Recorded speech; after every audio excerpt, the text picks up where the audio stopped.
And welcome to this episode of the Selling Through Partnering Skills podcast, where I am joined again by Tom Williams. Tom, welcome. Good morning, Fred. Good afternoon. It's a pleasure to be here with you. Yeah, you are my first guest to come back for a second time. Well, I'm honored. Thank you very much. It's a pleasure to be here with you. No, I couldn't think of a better guy, to be honest, and particularly because of what I want to discuss today. So if people haven't listened to the podcast that you were speaking to me before, Tom is author of 2 books on selling. One is called The Seller's Challenge. Second is Buyer-Centered Selling. And what characterizes a lot of Tom's work is that it is highly buyer-focused. Now, I think I'm pretty buyer-focused with the way I talk about stuff, but Tom's even further to that side. And so it's to him that I wanted to speak about when we come to think about mutual action plans. So if we can dive straight in, Tom, what is a mutual action plan? Well, first off, I'll define a mutual action plan a couple of different ways, and then as we get into this, we'll talk about maybe an alternative term to use, which we like to call it an outcome enablement plan. But we'll kind of get into that as we talk about this. But I think, Fred, when we think about an outcome enablement plan or a mutual action plan, it's really a plan that's developed between the buying and the selling organizations to explore jointly, the feasibility and the benefits of some type of business relationship. So think about it as kind of a living document that we think is created by a buyer-centered seller to define all of the key activities and milestones that must be performed by both parties in order for the buyer to make an informed, intelligent decision and achieve their desired outcomes. And I think, the reason for this, I think, is that, as you know, buying today has gotten to be very difficult. Buyers are much more educated. There's more people that are involved. There's oftentimes there's a formal or an informal buying decision committee, and they go through the process of trying to understand, is a change worthwhile? What are the ideal solution specifications or requirements of a product or service if they're going to make a change? And then who's the right supplier to select? And this process, as you know, is very rarely is it linear, and it's often very dysfunctional. So the mutual action plan, or what we call an outcome enablement plan, really it just guides the buyer and the seller through a complex decision process that without any help otherwise might be stalled, delayed, or even set aside. Okay, so I've made a note here. Outcome enablement plan, and actually when you think about it, that makes total sense, because we should be selling outcomes. We're selling results, aren't we? And that's really, the term, actually, we didn't coin the term. The term actually came from Kevin Dixon at Boxstep, and we've kind of thought about it and thought, what, this is really a much better term than mutual action plans, because it's more distinctive around the buyer and what they're trying to achieve. So that's why we prefer the term. Well, I love Boxstep, and I align my own training to it as well. So outcome enablement plan, it shall be henceforth. All right. We're in agreement. We're good. All right. Well, that's good. Let's stop now. Yeah, we don't need to talk about anything else, right? We're there. Now, I know we're going to be violently in agreement all the way through, which is why I want you to help me and help the listeners really understand this stuff. And so let's just go a little bit deeper, make it really, really obvious. Why should sellers use it? I mean, you talk about buying enablement. Why do sellers want to use these outcome enablement plans? Well, the reason I think you want to use an outcome enablement plan is really pretty simple. When you really think about it, is that many interested buyers don't know how to buy the product or service that you and I are selling. This is especially true if you're a first-time buyer. In other words, you're the first-time buyer. Maybe you're buying disruptive technology, that by nature is a first-time purchase.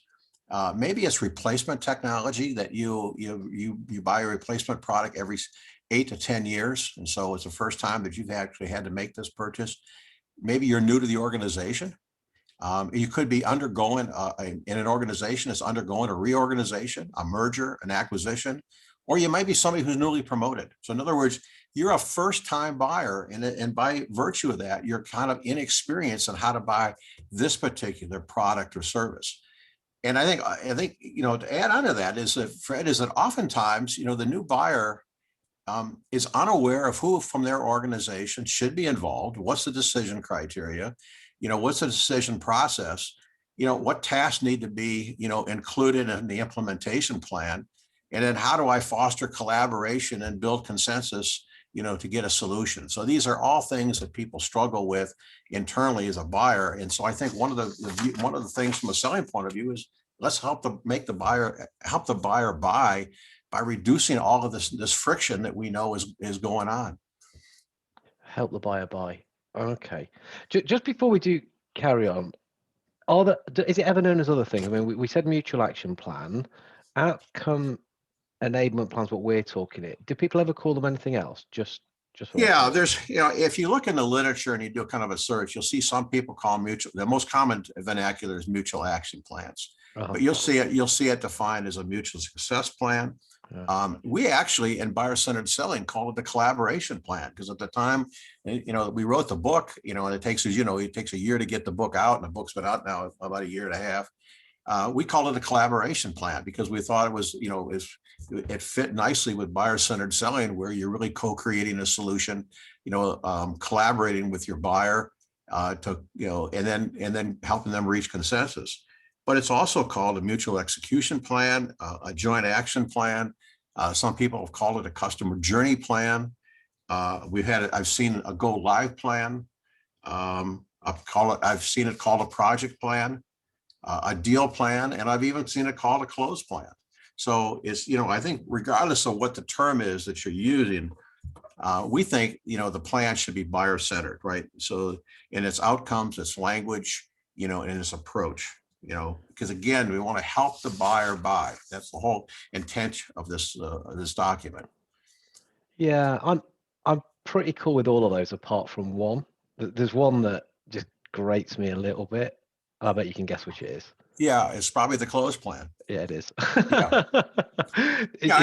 But again, I think some people have used this initially as a plan, of the seller's strategy.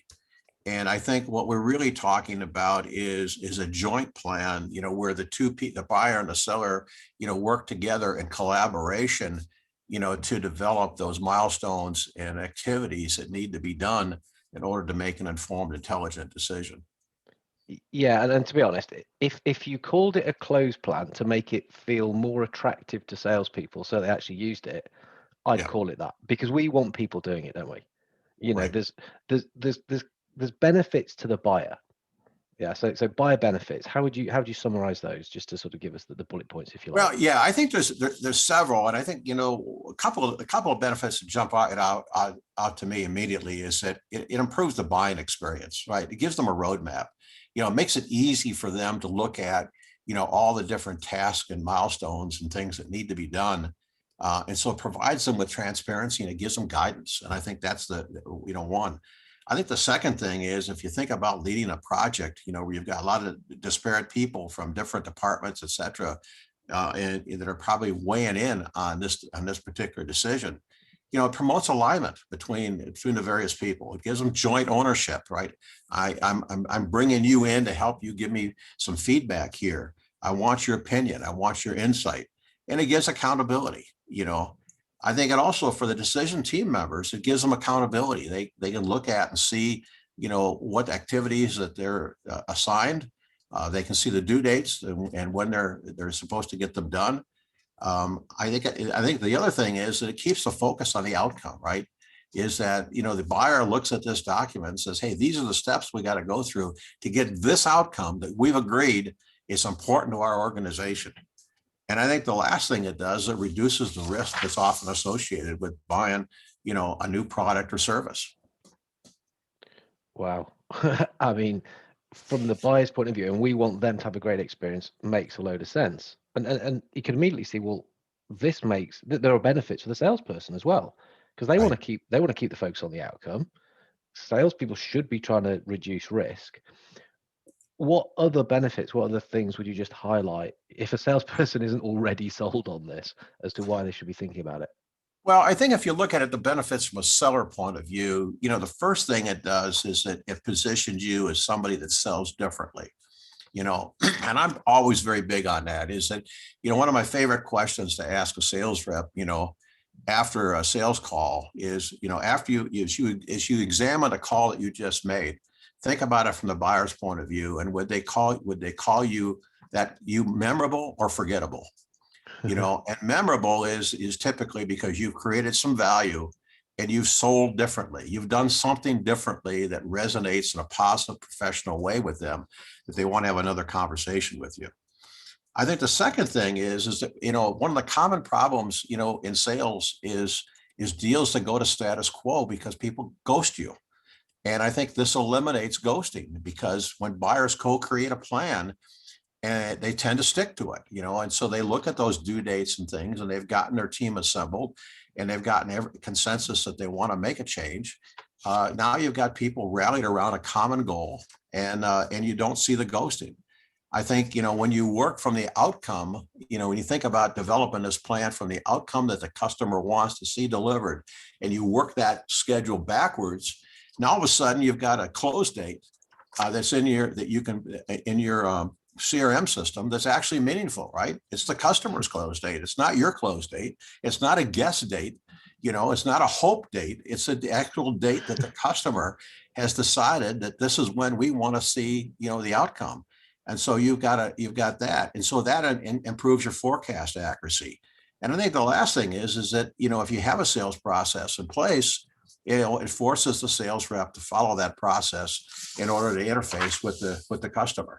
So I think it does a bunch of different things, from a selling point of view, in addition to just positioning yourself in a different way that's very positive and professional with the buyer. Oh, totally. I mean, I'm sold on this, and hopefully people listening are thinking, yeah, I'm not doing these things. I need to understand them. I need to start doing them. So what components, what things would you start to put into the outcome engagement plan? Yeah, great question. We defined it with 7 different components. Now I will tell you that we're different. We're different than a lot of the software vendors. But I will tell you, this is a program that we've been using for probably 5 years now, and I've never had anybody turn me down, to use a mutual action plan or an outcome enablement plan. Here's the components we use. Uh-huh. One is who's the plan owner. What's the situation and value? Who are the stakeholders that are impacted by the change? We talk about requirements required, commitments required and agreed to, the barriers to change, major milestones and activities, and then the last one is deliverables required. And if you want, I'll kind of walk you through a little bit about each one of those. Yeah. So who's the owner, shareholder and value, stakeholders, commitments required, barriers, milestones, and deliverables.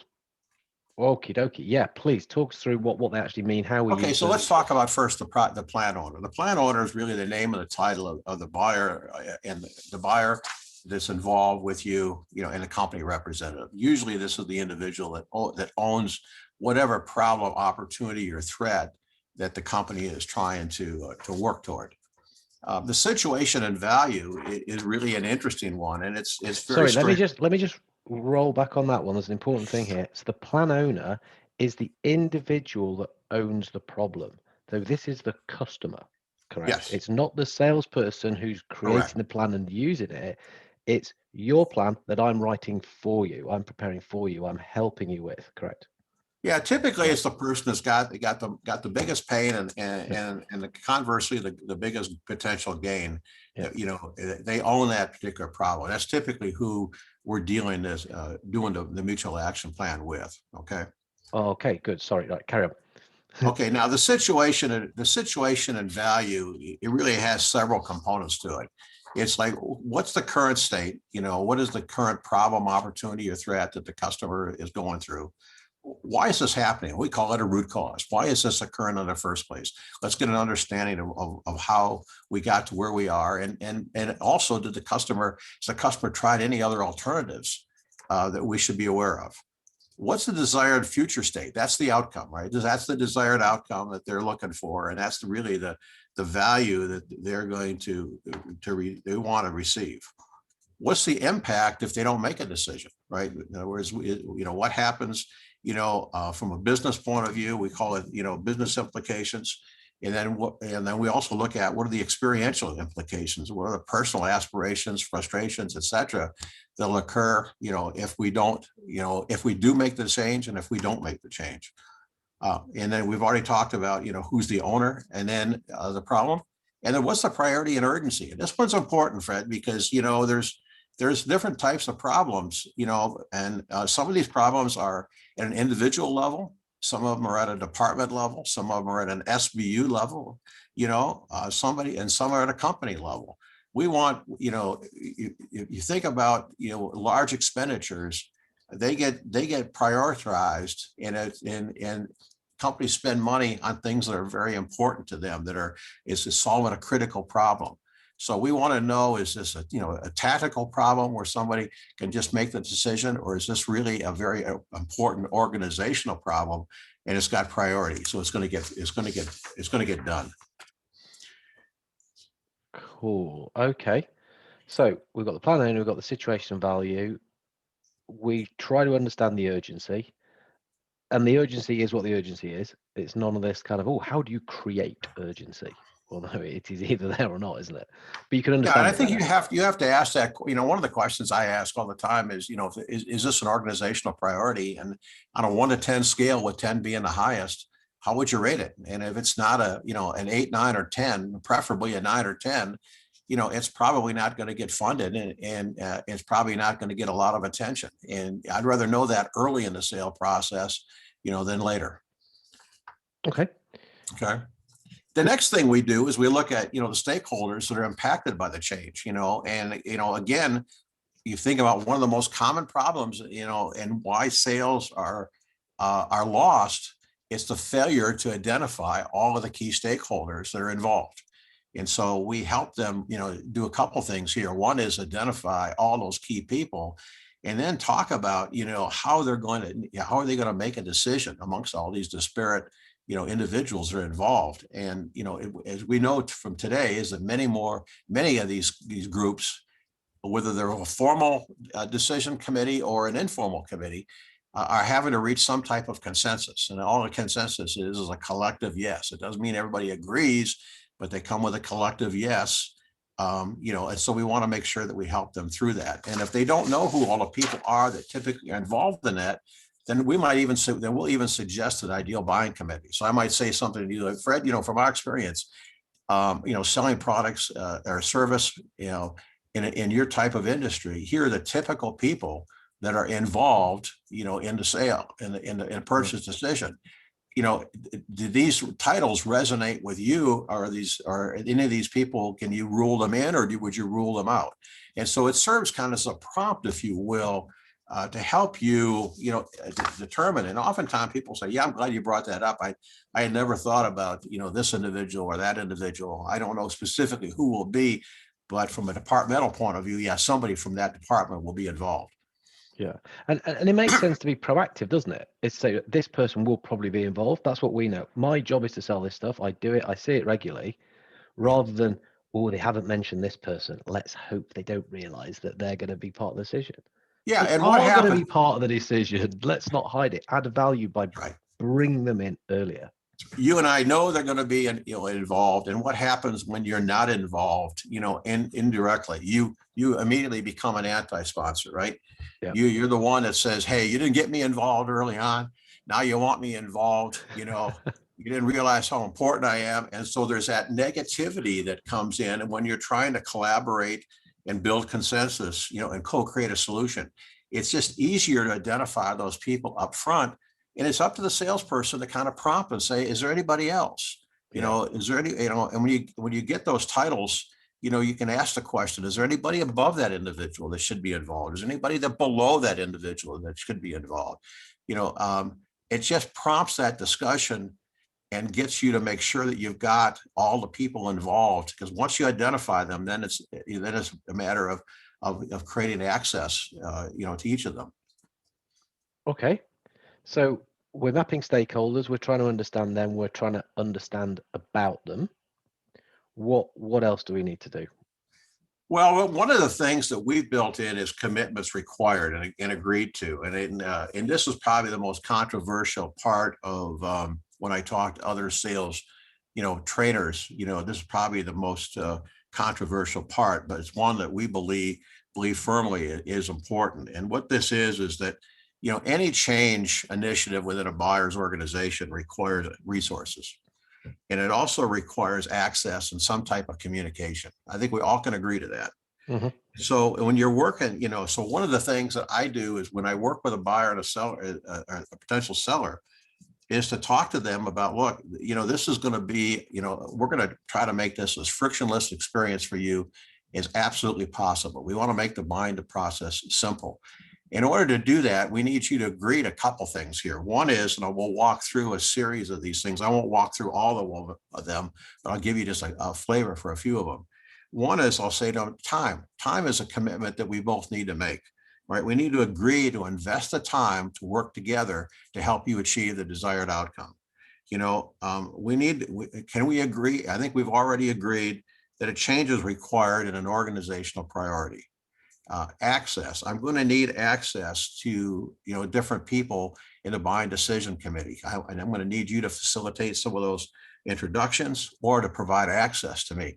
That eliminates that gatekeeper mentality of all you need to do is go through me. I'm the end result. I'm the only guy you need to talk to. And so when you come up with some of these things up front, and you tell them you're going to help them build consensus, et cetera, and you get agreement to these different commitments, it eliminates a lot of the sales problems and objections and things that occur down the road. Mm-hmm. And that's really what we're trying to do. And we're trying to create that framework of collaboration with the buyer early on, right? That's really what we're trying to do. Okay, so commitments required. Time is a massive list, and it's only going to get bigger, I think. And to say that access thing around sort of managing egos to a degree, and just practically, these people are going to have a say. We know they are. Let's not be surprised. In fact, we've just mapped them in the stage before. So, okay, so we're understanding these requirements. We're getting our buyer, our contacts to agree to this, and then getting them on board. So we start to get consensus with them. What else do we need to be doing? Well, the other thing that there's a couple other things that we've built into the plan. Again, and when I think about the plan, is we can make the plan as simple or as complex as we want it to be. I'm going to give you the most thorough example, but depending upon the buyer, we'll back off of some of these things if we get some resistance. But the next category that we've added into our form is the barriers to change. And there's always going to be risk and concerns, that come up in every sale, right? And we think it's best to define those as early on as you can possibly to do it.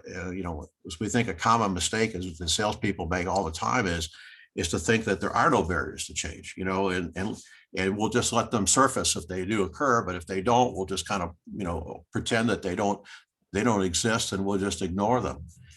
And we don't think that's a really great sales strategy. The most common barriers to change that we all know are perceived risk, right? Mm-hmm. Perceived risk of making a change. And we can come up with a list of those things and determine how to mitigate those. I think another one is building consensus. That's always a very difficult process for people who have not facilitated building consensus internally. There's always personal issues that come up, right? That the solution, it may be good for one person, but it's not good for someone else. You need, pricing and terms and conditions, clarifying the funding. Those are all different types of concerns or risks that people have. And we need to identify those as much as possible up front. And what I'm thinking here, the picture I'm getting is this very proactive seller who's talking to the customer saying, look, these are things which potentially might stop. The customer's potentially going to have wow moments here just because it's like, you are so different. Most people sort of try and hide things or bury their head in the sand or just aren't clever enough to realize that that's how life works. Yep. You're bringing these out to make me think about them. This is so useful. Thank you. and you start to become different, don't you? You're memorable. Well, and that's exactly what we're trying to do. I've been a big preacher of sell differently for years. I think this is really what, one of the things that, there's a lot written about differentiation. We actually teach a workshop on it, and the one thing that I keep, talking to people about is you can differentiate yourself as a seller by virtue of the fact that you sell differently, it's not an interrogation, it's a conversation, and the way in which you sell and the way in which you approach the customer, is totally different. And I think this mutual action plan is a beautiful way, or outcome enablement plan is a very beautiful way of selling differently and differentiating yourself, as in a wow moment that people think, wow, you really are different. And contrast, that person who's going to make buying easy to the rep that just comes in and says, I want to ask you, 100 questions. Yeah. And, there's a big difference. There is, and particularly sometimes the person, the salesperson might be the only differentiator, because sometimes offers are so similar. Actually, it's the way we Yeah. go about stuff. That's what's going to give you that edge.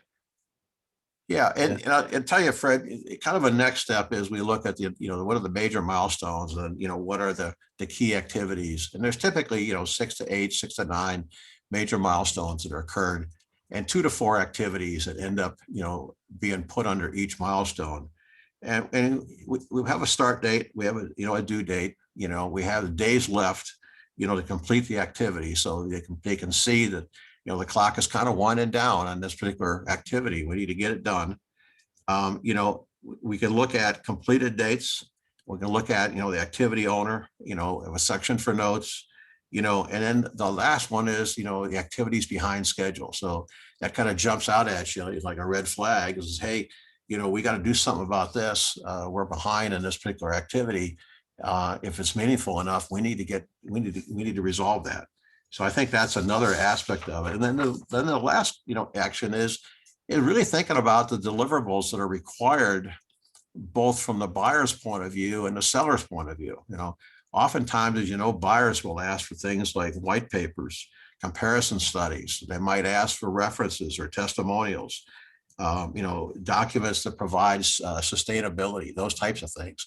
So we want to define what are those deliverables that are required either by, our key contact, the plan owner, or one of the members of the decision buying team.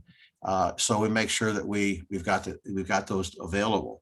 And then from a seller point of view, there may be certain things that you need. You might want to find out if they have a standardized, contract or standardized terms and conditions that they won't negotiate.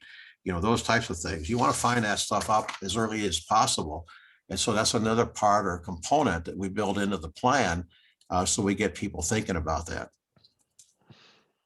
Okay, so I mean, the beauty of this for me, it sounds very thorough.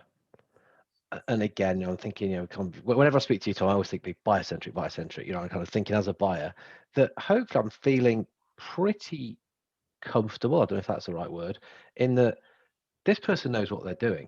This guy's got me covered. They're going through the right process. They're doing all the things. In fact, they're alerting me to things that even I didn't think of. Yeah, I'm in good hands here. This is the way to go. Yeah, if you think about it, Fred, one of the things we're trying to do is position ourselves in a way that we're helping the customer to really identify and then mitigate any risk of making a change. I mean, that's really what we're trying to do, right? And any concerns that they have, we want them to feel comfortable that we're transparent, we're open, we're honest, we're working with them to help them come up with the right and the best solution. And so that's really what the plan is really all about.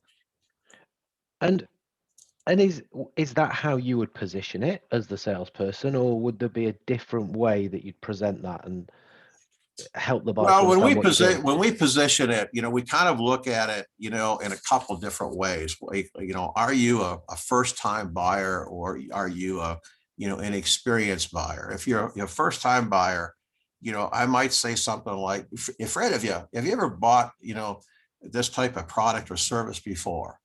And oftentimes you'll say, yes, yes, but it's been many years that I've bought it, or or no, I've never bought the product like this before. So I might say something like, well, Fred, we've been through this process, many times before with our customers. And would you like to see a roadmap, that we use with prospective clients?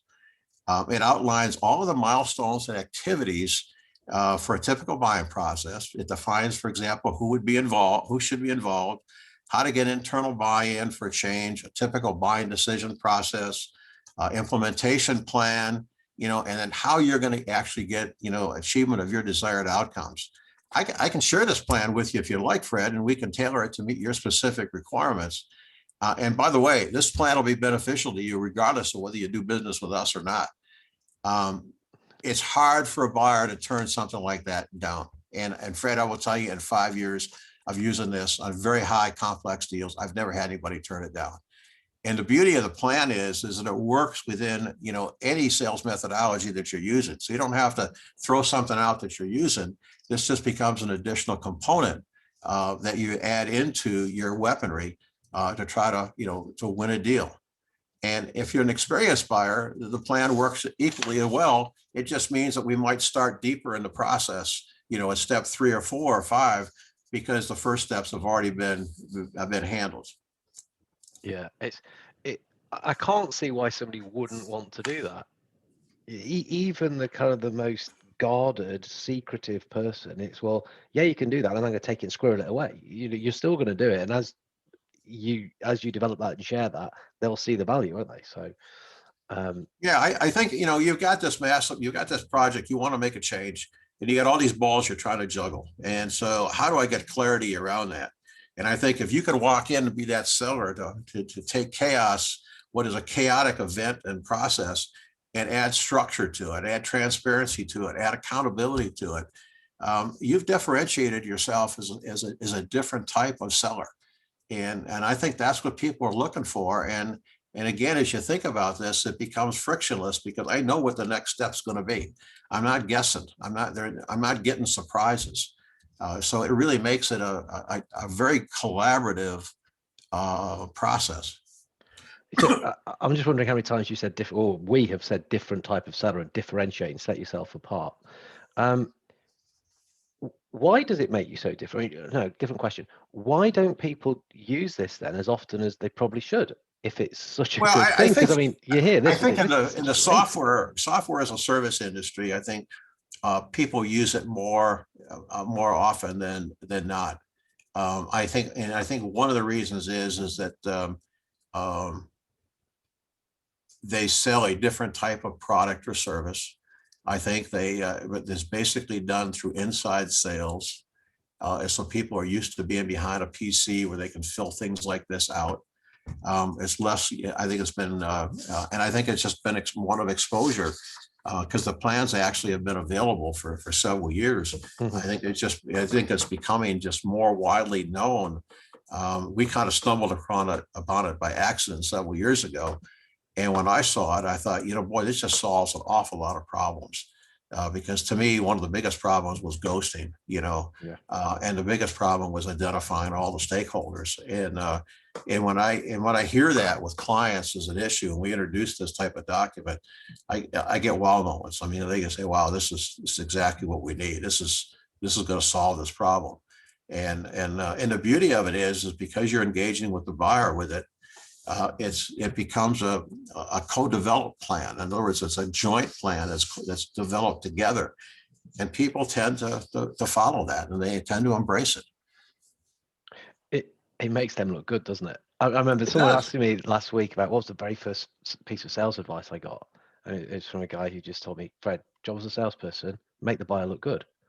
Yeah, this totally does that. They'll seem so much in control. They will feel better. There's kind of no negatives from their side to doing this, is there?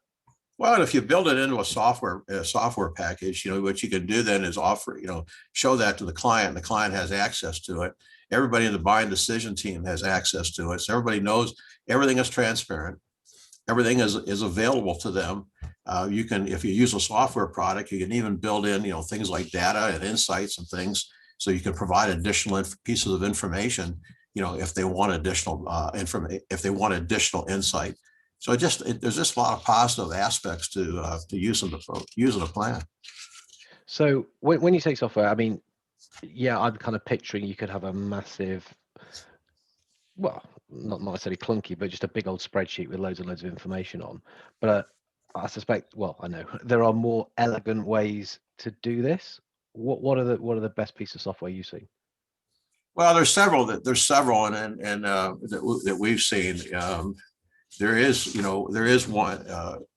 There's a very elegant solution by Box Step, Deal Point, Recapped, Sales Plan, same plan, I should say, and a company called Close Plan. There's several of them that are available commercially, and I'm sure that and I apologize if there's others out there that I'm just not familiar with, because there's new software programs being introduced on almost daily basis. But those are the 4 or 5 that I'm the most familiar with. But if there's anybody listening to this that's got one, please reach out to me, share me with what you've got, because what we typically do with our clients is introduce the different types of resources that are available and let them decide which one is best fits for them, and and obviously we'll provide that our insight and guidance as well.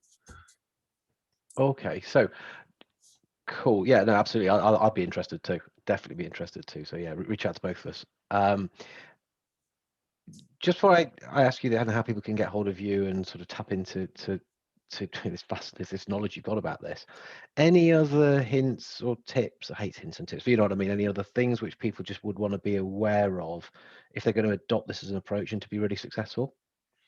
Yeah, there's a couple of things I think I probably would mention. One of the questions that we get asked a lot about with prospective clients that want to use this, within their own organization is what size deal should we be working with that? And really the answer is, it depends. We typically think that, it's probably best for, large deals that are large dollar volumes with a longer sales cycle. As opposed to, shorter deals and, and less dollar volume. But if you think about this, it really can be used with any particular size deal. We think it's best to introduce the process early, the plan early in the process. So right after, typically after we've understood, their situation and value, the steps, the 6 or 7 steps that I walked through earlier, the current state, future state, priority, et cetera. We think that's the ideal time to introduce the plan and find out who all the other stakeholders are that are involved, et cetera. It's important to co-develop the plan. I mean, we typically will walk in with, hey, here's the suggested buying process, which gives you the key milestones, and then prompt them to talk about, what are the types of activities that go under each one of those. And so, we'll have a good idea of what should be there, but we want that co-development so that it becomes our plan and not the seller's plan, right? I think that's another important aspect of it. I think, when you start to develop a plan, you always start from the outcome desired and move backwards, right? So it's putting the focus on the outcome that the customer wants and how will they realize that outcome, by what type of metrics, et cetera. So is it ROI achieved or whatever metric that they've come up with, is working backwards from that due date, because that keeps the focal point on this isn't a nice to have, this is a must have that we've got to do this project. I think another one is showing the impact of slip dates, because when people see a red light or a red signal or something that is slipped, they typically take action. Nobody wants to be known in the organization for the individual that's behind, right? So when you see something that is behind, there's a tendency to turn it from red to green, right? And so I think that's another one that becomes important. And I think the last tip, I could probably give you a few more, but the other one I think I'd bring out to your audience is be sure the plan is shared within the whole buying decision team. This is their plan. And so typically when that is done, I might sit for the plan owner and come up with 2 activities under a certain milestone. I sit down, and then once that plan owner sits down with you, this is, you're the one that's going to be responsible for this. you might look at that and say, hey, I changed the wording in this from this to this. Mm. And oh, by the way, I think you missed two other things that are critical here. Good. That's what we want. We Yeah. want that buy-in from that individual on the team, to get them excited that, they're part of the process to make the company better, to solve a problem. And we want them to have that input and make and provide that additional insight and knowledge. And once you start to get that built in, that's part of that process of building consensus, right? Yeah, I was funny because I'm just thinking back to a guy I know that leaves little things out or makes tiny mistakes on purpose so that people can pick them up and go, oh, no, that should be like that. Oh, brilliant. Thank you. Oh, and you Yeah. missed that too. Oh, wicked. Thank you for getting that in there. And he's done that totally deliberately. He's not, Yeah. it's not that he doesn't know, but the people don't feel involved, that it's their plan, like you say. That's the important element, isn't it? Well, it's it's the attention to detail, right? Yeah. Yeah, cool.